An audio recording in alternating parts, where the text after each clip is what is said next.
അമ്മ പൂജയുടെ 3 ദിവസം അവധിയുണ്ട്. അപ്പൊ എല്ലാരും കൂടെ കറങ്ങാൻ പോകാന്നാ തീരുമാനിച്ചേക്കുന്നത്. അമ്മ വരുന്നുണ്ടോ? ഞാൻ വരുന്നില്ല. അമ്മ വരാതിരിക്കേണ്ട കാര്യമൊന്നുമില്ല. വണ്ടിയിൽ സ്ഥലമുണ്ട്, ഒരു റൂമും കൂടെ ബുക്ക് ചെയ്താൽ മതി. പൈസ ഒന്നും കൂടുതലാവത്തൊന്നുമില്ല. അമ്മ വരുന്നെങ്കിൽ വാ. ഞാൻ വരുന്നില്ല. എന്റെ ഈ കാലും കടയും വയ്യാത്ത ഞാൻ എവിടെ വരണം? നിങ്ങൾ കൊച്ചുങ്ങൾ സന്തോഷമായിട്ട് പോയിട്ട് വരി. ഞാൻ വരുന്നില്ല. വരുന്നില്ലെന്ന് ഉറപ്പാന്നേ. പിന്നെ വിളിച്ചില്ല, കേട്ടില്ല എന്നൊന്നും പറയരുത്. ശരി, ഓക്കെ. അപ്പൊ ഞങ്ങൾ ഉച്ച കഴിയുമ്പോഴത്തേനെ ഇറങ്ങും കേട്ടോ.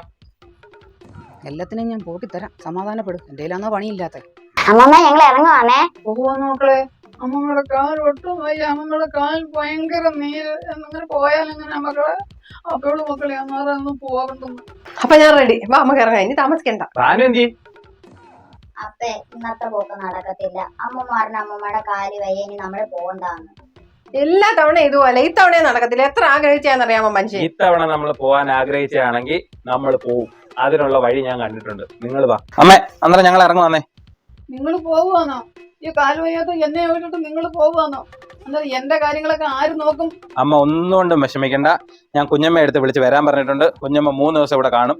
ഞങ്ങൾ വന്നിട്ടേ കുഞ്ഞമ്മ പോകത്തുള്ളൂ. അമ്മ സമാധാനമായിട്ടിരുന്നു. നിങ്ങൾ ചേട്ടത്തി അനിയത്തിയും കൂടെ കാര്യമൊക്കെ പറഞ്ഞ് ഇങ്ങനെ സമാധാനമായിട്ടിരിക്കും. ഞങ്ങൾ പോയിട്ട് വരാം. ടാറ്റാ.